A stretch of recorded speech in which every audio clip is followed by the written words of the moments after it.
characters. And Willem? Craft the performance. You know, I just thought about playing the scenes. My character has a responsibility, and he's got all this secret information to impart to him to push the story along.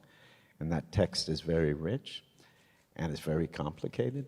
So the thing that I was always concerned with was being clear about it, conveying it, but also doing the action required to push things along.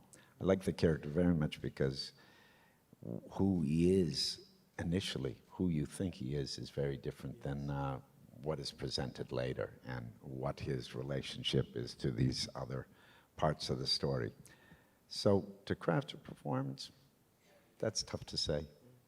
I just had to, you know, deliver a kind of urgency and a kind of stake, and I really cued off Edward's character, you know, take what he could receive, sort of, and give it to him.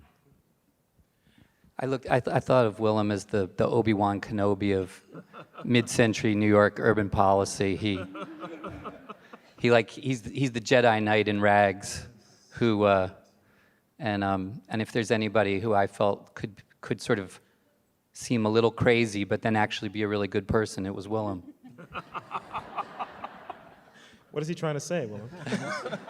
Sounds okay to me.